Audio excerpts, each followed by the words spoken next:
Bueno, bienvenidos a otro podcast de Urugrow. Hoy estamos con el Tano, con la doctora Valentina Piquinela y con el chico Meyer. Y bueno, muchas gracias por venir. Recibimos Por al favor, Tano. gracias a ustedes por las invitaciones, por favor. Bueno, más que nada, está bueno que estés acá para que nos cuentes todo lo que ocurrió luego de esa Maléfica 4, de esa operación, Sí, que te hizo pasar 2 años y 6 meses, y 6 meses de los en el 3 años penal. 4. De los 3 años y 4. Bueno, ¿cómo fue esa detención y cómo se dio en el marco legal, digamos, tu detención? ¿Qué fue lo que...? Nada, un allanamiento, vinieron a tocarme la puerta con una representante, penso, de la fiscalía que apuntaba todo, y diciendo que tenía que allanar la casa, me allanaron la casa. Después de llenarme la casa me llevaron al club. Justamente yo el orden de allanamiento del club yo no lo vi. Entonces yo no me quise oponer enfrentamiento porque justamente había más de 15, 16 milicos ahí, entonces era un poco chocado y al mismo tiempo impactado a todo lo que me estaba pasando. Fuimos al club, justamente, pero no quise appunto dare la llave della copia perché non me parecía. Aquí c'è il tutto legale, ci sono los papeles, c'è está todo. Y ellos no quisieron forzar la copia del club. ¿Quisieron? Sí, claro. Forzaron la copia del club, rompieron todo y se llevaron los 900 gramos que eran registrados en el portal del IRC. Claro. Y yo le decía que estaba todo registrado, íbamos todos al día, los papeles estaban todos al día y se llevaron todos. Y después, de consecuencia, me llevaron a mí en la Fiscalía de Rosario, donde ahí me encuentro con, y me dice, ahora llegó el jefe de la banda, y yo entré. ¿Que eras vos? Sí, Supuestamente. sí, supuestamente yo, pero una banda llena de gente que no conocía. Claro. Entré en este patio de la escuela de policías ahí de Colonia y me encontré con 14 personas, que conocías dos de estas 14 personas, y el resto no conocían absolutamente a nadie. Y ahí me empecé a decir, ¿qué está pasando?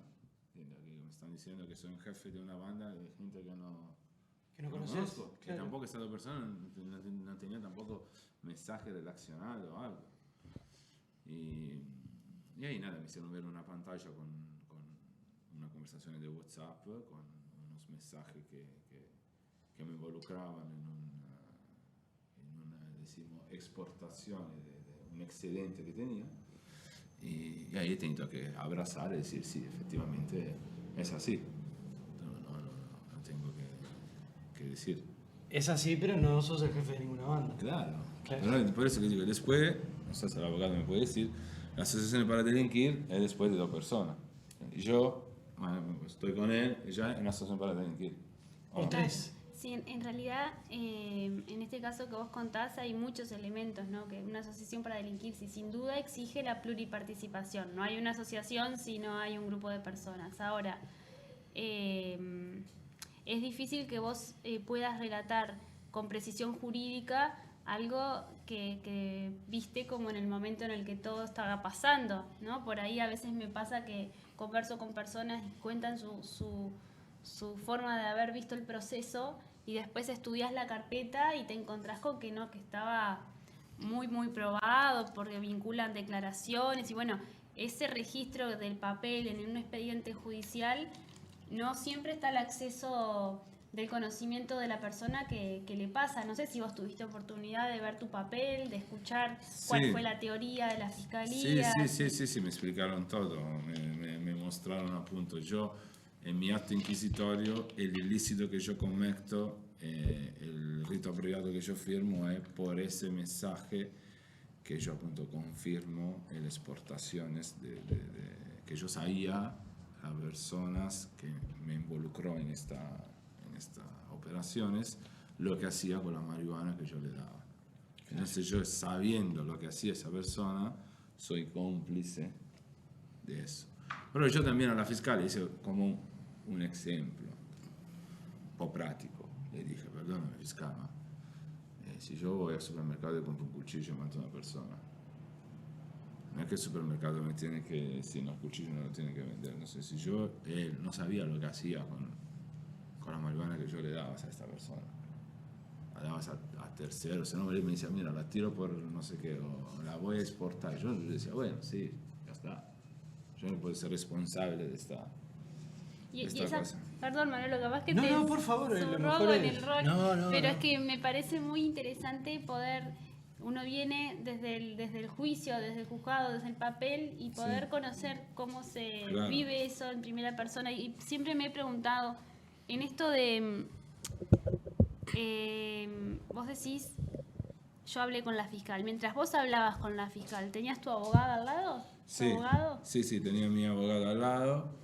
Mi abogado justamente no dijo una palabra. Vos podés no hablar también, te dijeron que Sí, podías. también, Bien. pero no, yo quise, no te digo defenderme, pero estaba en un... Explicar, vos- Sí, pero también cuando a mí me hicieron primero 4 años, yo ahí mi cerebro hizo un cortocircuito, me levanté a la fiscalía y hizo tremendo quilombo.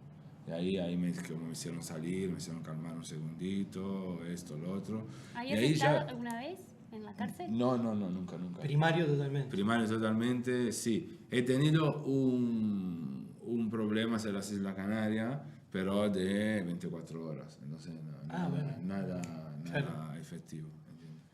Pero esto primario absoluto. Y eso. Y estaba diciendo esto, que interrumpí. Y ahí vi un mecanismo de la fiscalía que me vino la abogada afuera y me dijo, che, son 3 años y 8 meses. Y yo digo, ¿y allá bajo 2 meses, bajo 4 años? Haciendo el quilombo, hacer otro quilombo más. Claro. Entonces, mi mentalidad en Claro, ese claro, momento, sí, ¿no? Entiendo. Entonces digo, bueno, nos sentamos, porque eravamo en 3, nos sentenciaban en 3. Yo estaba al lado un compañero, al lado otro compañero, yo en el medio. Cuando me dicen, a ellos le daban 2 años y a mí 3 y 8, digo, no, ¿cómo es? Estos 2 años, a mí 2 y 8, mensaje. No, Claro. me parecía... No, entonces hice otro quilombo, me hicieron salir afuera y ahí me dieron la última oferta. Mira, tu crimen son mínimo 3 años, porque tráfico internacional, tráfico con tendencias al exterior, artículo 33, es mínimo 3 años. Claro. No se me hicieron. Mínimo 3 años. Eso es como dibuja, digamos, el fiscal o quien hace la investigación, cómo te hace el dibujo y te conecta todo, porque a la prensa salió una información que era que había una red de exportación de hashish, así como lo estoy yo diciendo. no quedo incriminado por el VHO. Por eso, una red de hashish, una droga nueva. Así salió a la prensa a decir el equipo de investigadores, la fiscal, con Eber y la Fleitan. Exactamente. Conferencia de prensa. Salieron a hablar de una droga nueva. Estamos hablando de un proceso milenario, ¿no? Que tiene más años que nuestro país, el proceso de hacer hashish. Entonces, digo, se arma toda una cuestión donde se involucra a una persona entre medio de 14 personas que no conoces, donde conocías a 2, y sale a la prensa la droga nueva que agarran con unas máquinas, con un laboratorio, donde era un club canábico habilitado. Sí. Era un club canábico habilitado. Sí. ¿Estaría fuera de la norma tener algo para hacer extracciones? Esto no estaba el club. No estaba el club. Ah, no estaba en el club, No, ni siquiera tampoco. estaba en el No, club. porque yo sabía que eso no tenía que estar en el club, estaba Claro. en otra casa de otra gente. Pero yo en el club sabía la norma, yo en el club, infatti en el club no agarraron ninguna extracciones. Claro. Todas las extracciones las agarraron en mi casa. ¿Entiendes? En el club Claro. yo sabía que no podía tener extracciones, entonces. Pero uno Extracciones como en mi casa, consumidor yo en mi casa, puede tener Claro. extracciones en su casa de cannabis, ¿o no? Sin duda. Eso es un tema muy, muy vigente. Lamentablemente es enerva, ¿no? Enerva ese dolo que la fiscalía presume para la venta o para el suministro, enerva lo que está protegido por la ley, que es el consumo personal y el diseño personal de ese consumo. En realidad, si vos tenés dentro del marco regulado, dentro del marco legal, una cantidad de sustancia que está permitida por la ley, pero además en tu celular tenés algún mensaje que la fiscalía sospecha que puede ser que signifique que vos estás vendiendo, bueno, ese margen de consumo deja de ser consumo y todo lo que te encuentran pareciera ser que es para suministro. Entonces, en eso la discusión es dogmática, o sea, la discusión, ¿qué digo? Dogmático suena una palabra rara, dogmática Claro, significa sí, que sí, un dogma. esta esta discusión ya está estudiada en los libros que enseñan derecho penal. Y hay distintas vertientes. Exacto, pero el problema es que así como vos viviste, que vos dijiste, no, yo armé lío, me enojé, grité y vinieron y me dijeron, bueno, son un par de meses menos. En ese lugar no hubo libros, no hubo una discusión dogmática, no hubo un estudio de dónde estaba el dolo, cuál fue la intención, cómo se configura la pluriparticipación de esa asociación. Claro. En realidad... Pero se termina utilizando como una herramienta también política.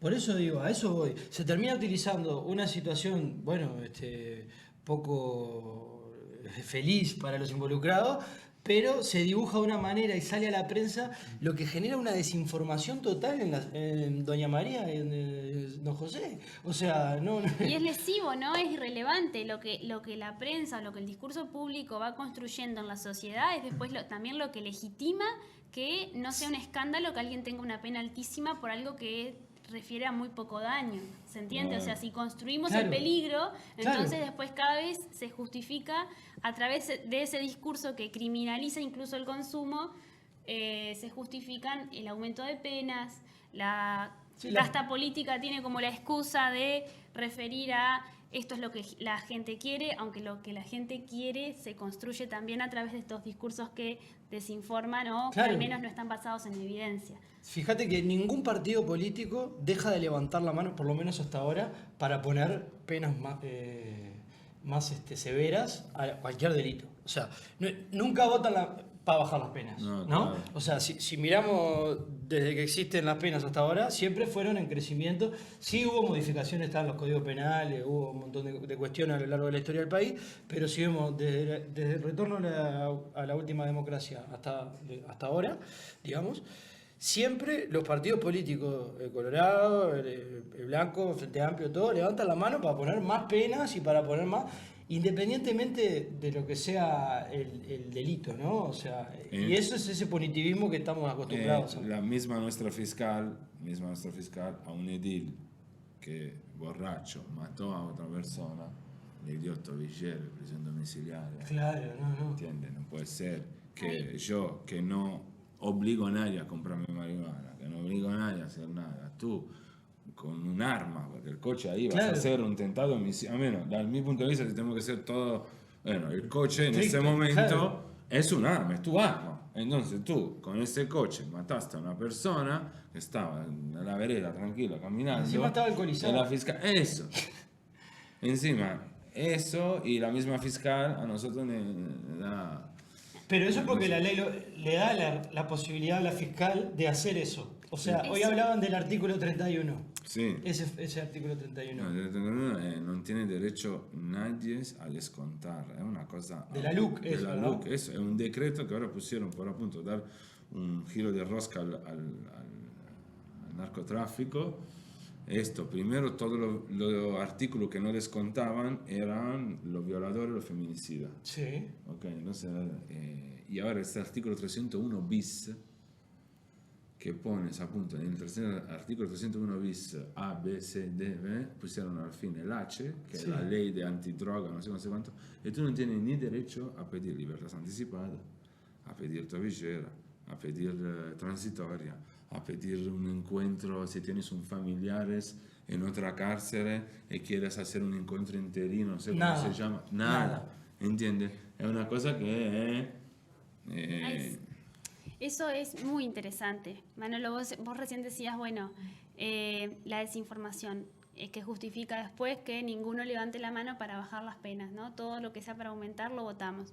Se hizo un estudio post-LUC, después de la entrada en vigencia en la LUC, cuando se empezó a escandalizar la sociedad a través de colectivos o a través de grupos de discusión crítica, si se quiere, respecto a las leyes penales, cuando esto empezó a impactar en las infancias, ¿no? Porque por ahí alguien te ve a vos y es difícil conectar o con grupos que empaticen con la tragedia que significa la cárcel, porque no te conocen, no sos de su centro de relación, no tienen ni idea qué haces, te presentan como peligroso y bueno, probablemente no se entienda la necesidad de buscar un abordaje distinto, porque sos ajeno, sos otro, ¿me entendés? Ahora, con los niños como que la población tiene otra sensibilidad y ¿qué pasó?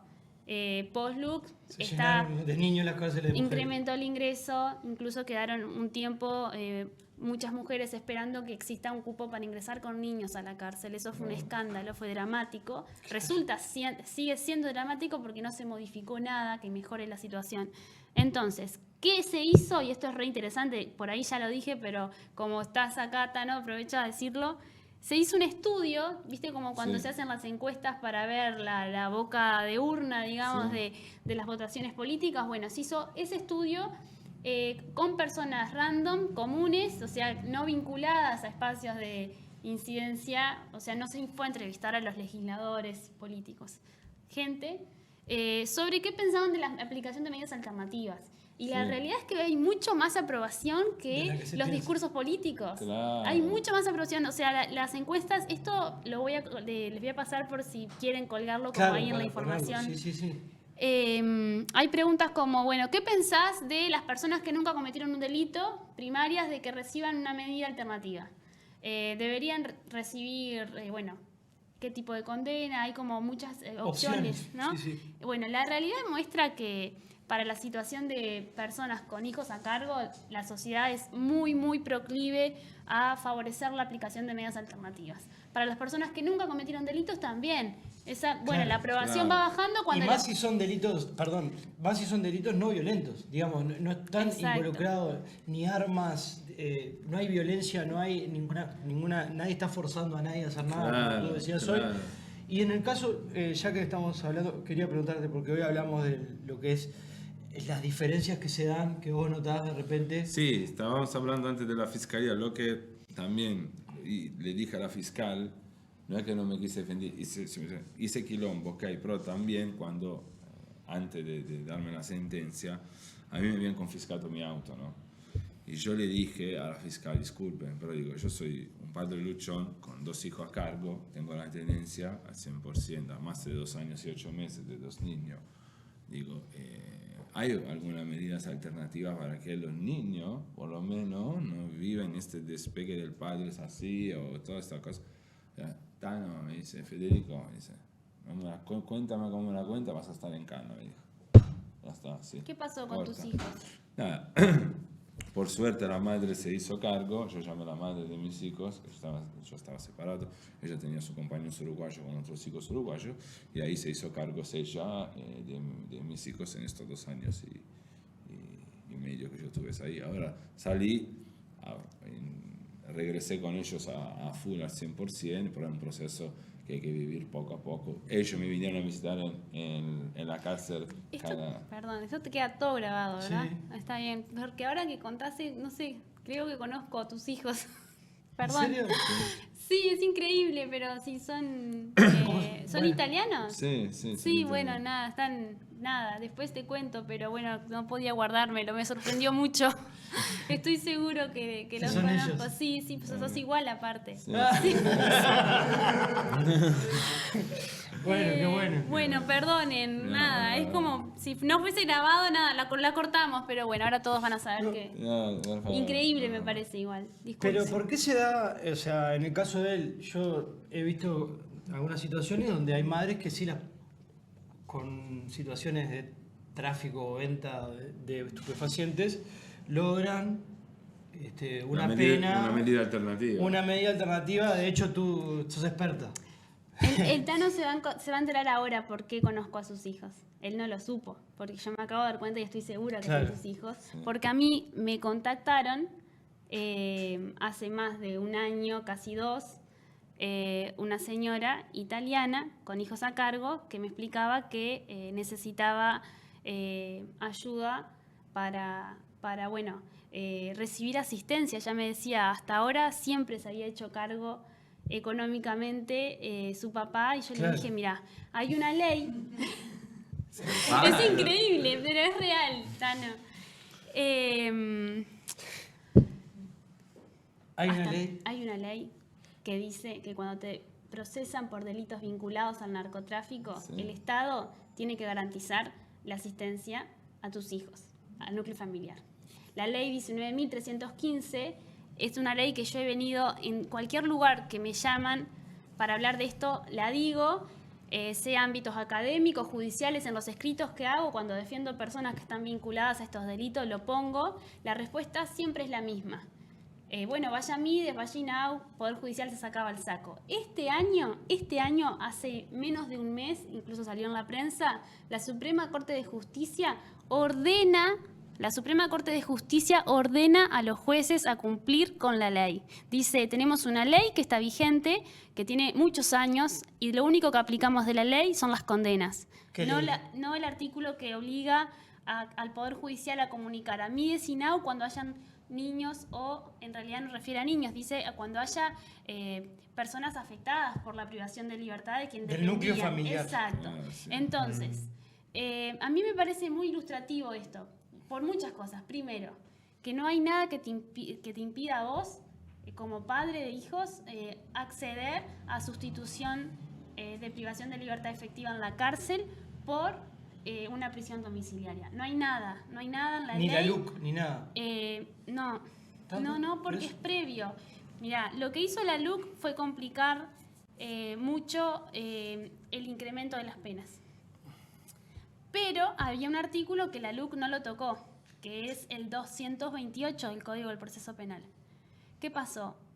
Como se empezó a incrementar muchísimo la cantidad de mujeres, este artículo estaba en desuso, porque hasta la LUC, las mujeres sin antecedentes penales, las mujeres y los hombres, cualquier persona sin antecedentes penales, podía, en alguno de los tipos penales vinculados a drogas, acceder a medidas alternativas.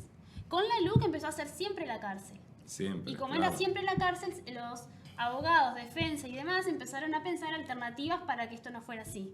Y ahí entra en juego el artículo 228, a través del cual nosotros veníamos trabajando esto de que sí, se sustituya la cárcel por la casa. ¿Qué pasó? Quisieron arreglar la LUC con otra ley posterior y tocaron este artículo que era lo que nos estaba resolviendo muchas cuestiones. ¿Por qué lo tocaron? Porque como había resistencia a los jueces y a los fiscales de aceptar la aplicación, decían, no está muy claro, porque este artículo me dice que yo puedo aplazar la condena. No utiliza la palabra sustitución. Pero era una visión muy sesgada de la aplicación, Claro. Porque en definitiva tenemos un montón de ejemplos de que ese artículo efectivamente se usaba para la sustitución. ¿Se entiende? Sí, Sé que sí. suena complicado. Quiero hacerlo sencillo. O sea, Lo ese que artículo quiero decir realmente es- se usaba para poder sustituir las penas. Se usaba, pero Y dijeron lo sacaron. este artículo tenemos que modificarlo porque hace que solo algunos se animen a usarlo. Vamos a modificarlo para que quede clarísimo que se puede usar. ¿Qué hicieron? Y acá viene el destrozo. ¿Qué hicieron? Le sumaron requisitos donde antes no había ninguno. Le pusieron a una norma que no tenía ningún requisito más que probar circunstancias especiales como X. No refería a niños. Circunstancias especiales del imputado que hicieran evidentemente perjudicial su ingreso a la cárcel. Ahora sí es con niños. Por eso. No, ahora no es con niños. Ah. ¿Qué le agregaron al 228?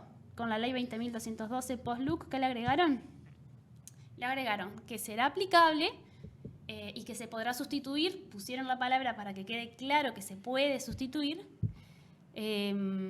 pero que no puedes tener antecedentes penales y que tu condena no puede superar los 24 meses de prisión. Ah. ¿Qué pasa? ¿Cuál es la básica? ¿Cuál es la mínima? Y menos de 2 años no De puede claro. caer en cana. ¿Cuál es la mínima? De la negociación de Por un eso, proceso 2 años. abreviado. por eso. Entonces, tremendo. le sumaron un montón de requisitos que antes no estaban. Entonces Claro. estamos como... Es casi como es ser- igual. Pero volviendo a la pregunta de que, ¿qué pasa? ¿Vos como padre podrías haber accedido? Sí, podrías haber accedido, sin duda.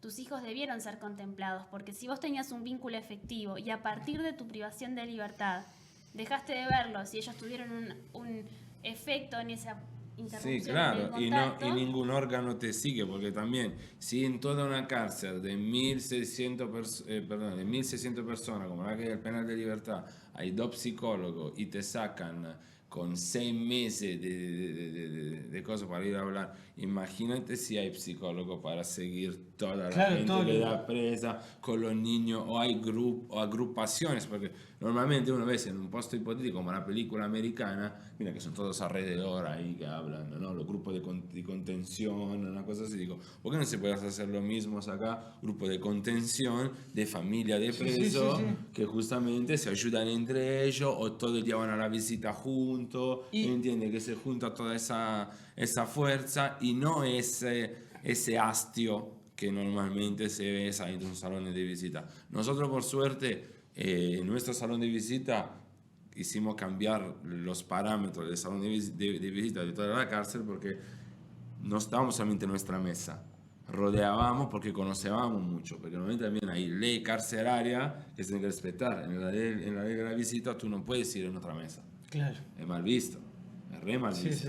¿Entiendes? Tienes que estar en tu mesa y punto. Ustedes se movían. Nosotros, justamente, en una mesa ya estaba Andrea, en otra mesa ya estaba Cecilia, en otra mesa ya estaba todos los familiares que conocemos todos, nos conocemos todos en esta vicenda, quieres o no quieres, ligamos con mucha gente y eso. Pero, regresando al discurso de los hijos, quería decir también esto, que por suerte, al menos hablo por mí, los niños después fueron a uno psicólogo, y a la segunda session del psicólogo dijo, no, mira que tus hijos están re bien, no te preocupes, sigan haciendo. Yo por lo suerte tenía contacto visual con ellos cada día, con el cabinero cada día cuando salían de la escuela, me hacía contar, siempre venían a punto una vez, 2 meses que me lo traía una amiga mía. Claro, esto es muy importante, ¿no? Porque hay personas que, ¿cuánto sale una visita?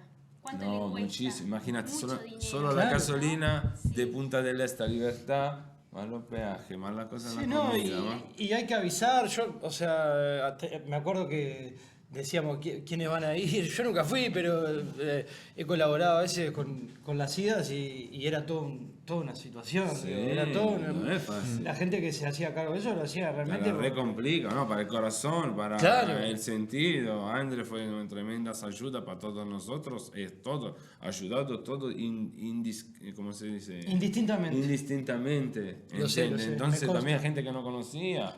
Yo cuando traía la naranja y la manzana hacía tremenda ensalada de fruta para todo, y comíamos todo ensalada de fruta, que entra un lujo. Claro. Un lujo, porque también ahí limón, naranja no se pueden entrar en la cárcel. No se puede entrar. Una consulta, dentro de todo ese grupo de gente que vos viste, esos 14 personas cuando entraste, ¿todos fueron para el penal de libertad? No, absolutamente no. ¿Y cómo fue eso? Fueron solo los 6 extranjeros, todos los extranjeros fueron en el penal de libertad. Sí.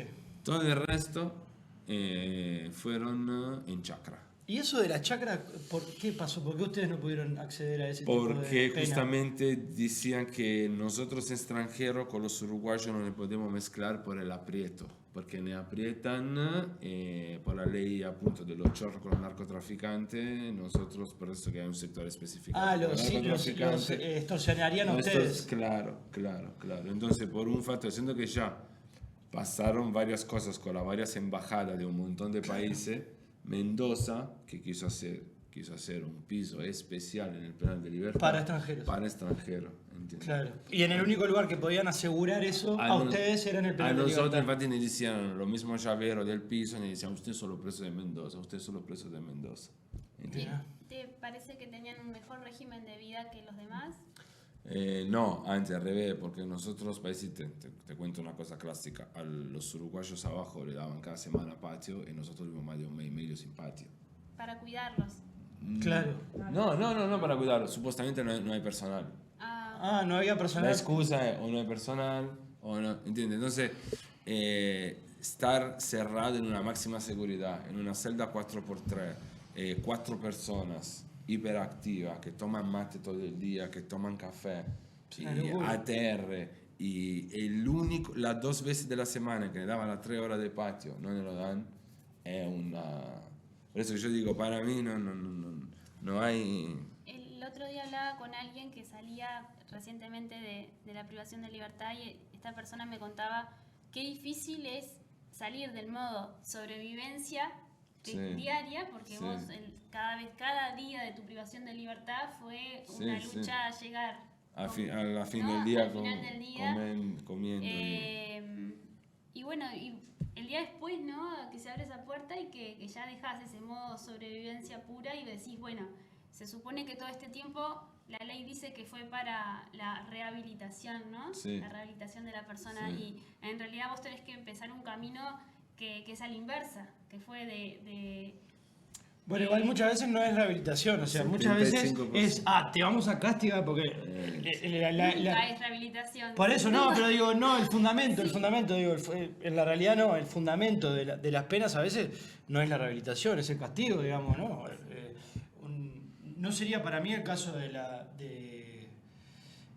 rehabilitación en el caso del narcotráfico, o sea, es un castigo. ¿Qué rehabilitación precisa? O sea, no mataste a nadie, no pasaste por ninguna situación estresante, o sea, capaz que sí, violenta en casos de otras drogas, pero en el caso del cannabis, te vamos a castigar porque estás con esta planta. Y más que todo lo pones con gente que de verdad cargaba contenedores, mandaba cosas para allá y hacía cosas resarpadas. Vos Entonces, compartías espacio con otras personas. claro, nosotros éramos cuando la gente decía marihuana y encima es legal, Tana, me dice, pará, me dice. Claro, ¿cómo no zafaste también? Claro, me decía, ¿qué? Y digo, espérate, me equivoqué, le decía yo. No, pero te equivocaste vos, pero también... No, obviamente te equivocaste, pero también hay un marco legal que permite, o sea, que... Sí. Porque viéndolo así, es una injusticia lo que pasó. O sea, Claro. el daño que vos generaste no tiene nada que ver con la pena que se te... Sí, y más que la fiscal repitió la casa de Carlos Di Domenico como 5 veces en conferencia de prensa, que yo decía, dio más luces a la casa del club, que era del famoso modelista argentino Carlos Di Domenico, Claro. no que las resinas que se pueden vender a 3.000 euros el kilogramo, y 3.000 euros no te vendo nada. Pero la percepción de esto es claramente que es una injusticia. Sí, sí. Y hubieron cuestiones políticas. Mi pregunta es, yo conozco mucha gente que vendía marihuana antes del 2020. Sí. ¿No? Es más, creo que la confianza y el dejar de taparse sucede en todo ese periodo en donde se hacía. ¿Qué es lo que cambia realmente ahí en que de repente empieza a caer toda la gente presa? Desde el 2020... ¿Qué cambió? ¿Por qué? ¿Qué cambió? Bueno, pero es lo que yo te decía, están las instrucciones de fiscalía que... Pero contale un poco cuándo sucede eso. Eso en el 2021, ¿no? La instrucción que cambian. Antes la prioridad de fiscalía era el lavado de activos, el narcotráfico. Hay 6 juicios para lavado de activos. Sí. Una cosa, 6 juicios para lavado de activos en Uruguay cuando vas a Punta del Este, Claro. para un poquito, y para microtráfico Claro, la hay instrucción de fiscalía- 870.000. La instrucción de fiscalía fue para priorizar violencia de género, microtráfico y abigeato, ¿verdad? Eso fue en el 2021. Y creo que eso fue lo que impulsó a los fiscales también. Yo no sé cómo es la carrera de un fiscal, pero... ¿Qué cambia ahí? ¿Te dan más presupuesto para gastar? ¿Qué... No. Lo de presupuesto sigue siendo siempre deficitario, ¿no? Al menos eso es lo que uno lee desde los reclamos que se hacen de la propia fiscalía. Pues ¿La yo- fiscal de Rosario cómo puede agarrar y Yo hacer veo la allanamiento en Murmullo, por Canelones, ejemplo. Montevideo, Claro, todo veo eso? la Murmullo y después esta, y son todos como operativos con mucha gente. Mucho gasto. ¿Cuánta plata Sí, más yo o he menos? ido a operaciones por nada de marihuana, donde involucras no solo un montón de policías, personal policial pago, sino muchísimo tiempo y un montón de tecnología que también se traduce en más horas de trabajo. ¿Verdad? Con esto me refiero grabaciones, drones. Drones Gente parados mirando un en el monitor. frente de la casa de cultivadores, y esto es muy interesante. Hay muchas preguntas que vos hacés que por ahí se esconden atrás de eso. ¿Qué cambia? ¿No? Que cambia no solo el gobierno, ya lo sabemos, también una decisión política de competencias a la policía, que por ahí antes estaban más restringidas. Bueno, hay un montón de cosas que son sencillas y son simples si las ves aisladas, pero cuando ves el panorama completo decís, cambiaron muchísimas cosas. Cambiaron muchísimas cosas. Lo primero, lo que te puedo decir para concluir es, cambió la decisión de qué vamos a priorizar. Cambió en las normas y cambió también en la formación de las personas que están en el terreno. esta mirada que viene de arriba hacia abajo, ¿no? O sea, uno puede decir, bueno, la selectividad penal se da no tanto por la decisión política, de la política pública criminal de perseguir determinados delitos, sino por los sesgos que tienen quienes participan en el cuerpo a cuerpo. Bueno, si a ese sesgo que ya está presente, que ya se percibe, que ya ha sido estudiado, le sumamos una decisión política que acompaña el sesgo, entonces sin duda es que se multiplica el efecto, el impacto es tremendo, porque se busca, se focaliza, la mirada que criminaliza se concentra en eso. O sea, vender es un delito, siempre lo fue. No lo trajo la LUC. No. Siempre estuvo desde el mercado regulado. Vender es un delito. Pero antes se compartía el porro, pero en Uruguay no era delicto. Ahora Pero sí, no se fiscalizaba. No. Antes la cosecha yo te lo podía compartir, ¿o no? Eso es una visión de un fiscal y lo dijo en la tele la fiscal. No. Dijo que si le pasa... Por eso, si le pasa eso, ella es un ministro. Para ella es un... En 2 años. No oneroso. Lo dijo en la... En la entrevista, ¿ves? Está escrito. Es de una fiscal que sí, estás sí. hablando. El suministro puede ser no oneroso, está escrito en la ley. El suministro no oneroso, oneroso significa que es gratis. Claro. El suministro gratuito. Sí, Dar marihuana está condenado. Ahora, por eso acá se cae el peso de la lógica argumental que tiene la Fiscalía para decir, no, yo no puedo hacer nada diferente a esto porque la ley lo mandata. Pero si la ley mandata, en esta visión, ¿no?, estricta de decir compartir un porro es delito, entonces no te veo encarcelando toda la gente que comparte un porro. En realidad sí tenés herramientas legales, dogmáticas, escritas, de cómo se interpreta el derecho penal, que tiene que ser de mínima intervención, reservado para las situaciones graves. Claro. Eso no necesita... Es anterior, claro. ¿Entendés? El derecho penal tiene que ser de última ratio, o sea, cuando todas las demás barreras de protección a bienes jurídicos fallaron. En realidad, compartir un porro hace parte de... también está estudiado que es una sustancia que en general está asociado a vínculos y grupos y comunidad. Y sin duda, que alguien diga, compartir un porro es delito. Ay, esto está todo, le ponen, ¿no? Claro, pero igual la fiscal... Sí, le ponemos el ruidito para que no censuren. No, pero escuchar a una fiscal que te dice esto es muy impactante. Oh. Sí, claro. ¿Me entiendes? En un país donde es pionero... No le cambió la luz. No, ya sabemos que no, pero también la interpretación la hace ella, porque hay otros actores judiciales que no hacen ese tipo de interpretación. Es que no puede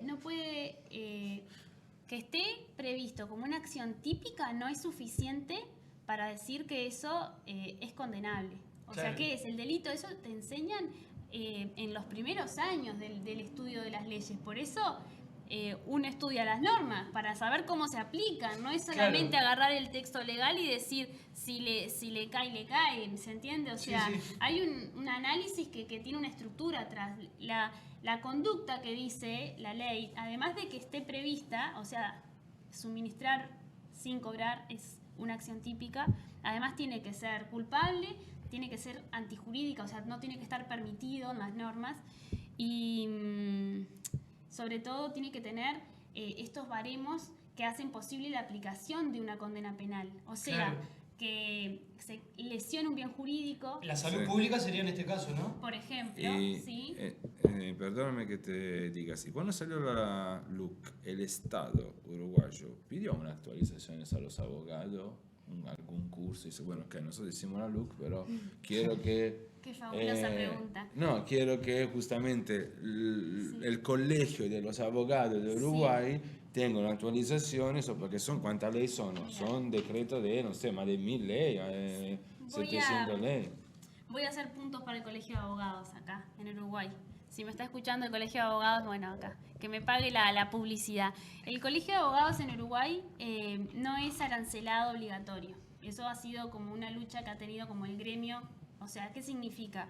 Que hay abogados que después que le dan su título, puede afiliarse al colegio de abogados o puede no hacerlo. O pueden afiliar, ok. Hay colegios de abogados que son muy fuertes en otros países y que, bueno, incluyen por ejemplo, que uno pueda denunciar conductas éticas y, bueno, tener consecuencias en el ejercicio y demás. Acá se puede denunciar porque somos supervisados igual por la Suprema Corte de Justicia, cuando hay, bueno, en situaciones que cualquier persona considere que debe ser incompatible con el título, como cualquier profesión. El problema es que no hay nada que obliga al abogado a actualizarse. Actualizarse nada, no sé, No, ni cuando llegas pues- un fascículo así de un cambio de 1500 ley, uno hay un código no tiene... penal nuevo, hay la ley de Hay- crimen organizado. Muchos cuentan, hay anécdotas así en el detrás de cámara que son interesantísimas de cuando se sancionó el código. El código que cambió por completo, eso sí La que forma de- la forma absoluta llegar al culpable, digamos. pero desde el momento desde que se ingresa a una audiencia cambió. Claro. Imagínate que todo es diferente, todo lo que va a pasar en ese momento es diferente a como se viene haciendo hace 30 años hacia atrás, ¿entendés? Claro. Entonces, cuando se cambió el Código del Proceso Penal en el 2017, hay muchos abogados que cuentan, nos preguntábamos entre nosotros, entre el fiscal, el juez y el abogado, intentábamos descubrir cómo funcionaba, obviamente. El Poder Judicial, en su totalidad, dio capacitaciones y formación a quienes tienen cargos vigentes. Claro. Ahora, Van cambiando. van cambiando, hay ascensos, hay jubilaciones y además hay un montón de abogados que no tienen cargos públicos. Claro. O sea, los abogados que por ahí van accediendo como por vocación propia a esa actualización, a esa formación. Entonces, Pasa lo mismo, entonces, pasa lo ¿cómo? mismo con la LUC. Post-LUC, muchos abogados la estudian. Yo te diría que es esencial si trabajas en el derecho penal. Sí, Todo claro. el tiempo estás actualizándote con las normas que hoy son exigibles. Claro, ¿no? Por ejemplo, claro. vos hoy traías esto de los descuentos. sí, Bueno, bien, la LUC trajo modificaciones en el régimen de claro, descuentos. que cortó todos los descuentos. puede hacerlo una ley, puede decirte que esto es un beneficio y no es un derecho. Esa es la discusión en la cárcel. Sí, Bueno, ¿qué es sí. un beneficio? Un No. beneficio es algo que alguien te puede dar o no dar. Sí, también, pero en la cárcel yo tengo compañeros que hicieron recurso a la Suprema Corte Marcial por justamente decir que era anticonstitucional una ley que no permite una redención de pena con un trabajo de máxima confianza como un herrero, como un cortapasto, que justamente arriesgan su vida cada día sin trabajar en la cárcel a costo cero. Y le vino denegado los descuentos. Y él justamente, si, no obstante esto, la negación de la Suprema Corte está siguiendo trabajando, como mucha de la gente que está adentro, que saludo, que está siguiendo trabajando, que está siguiendo haciendo cosas, por este futuro cambio del Frente Amplio, viendo si justamente le da la esperanza Bueno. que pueden descontar y pueden ver aceptados la sí. hora de laburo y la hora de fatiga que cada detenido Y bueno, va a- Hay muchas cosas que se dijeron. No solo en campaña, sino cuando era en oposición, que ahora estamos esperando que realmente se Estamos concreten. Sí, yo creo que hay una buena recepción y creo que van a pasar a ocurrir Cambios, pero bueno, dejamos abierta, tenemos que ir cerrando, esto es muy interesante, dejamos abierta la charla y la opción para seguir Por favor. esta conversación que está muy buena. y bueno, con Daniel también Podemos venir con otra gente que ya ha venido, que nos vamos Sí. preguntando. Bueno, les mandamos un saludo a todos los que nos miran y nos vemos en la próxima edición de los podcasts de Eurogrow. Gracias Arriba, Valentina, arriba. gracias Por Tano, favor, gracias gracias a Daniel. Valentina. Ahí tienen unos regalos, unas remeritas que les trajimos. Bueno, Buenísimo. a la Muchas próxima. gracias. Vamos arriba. Gracias. Chao.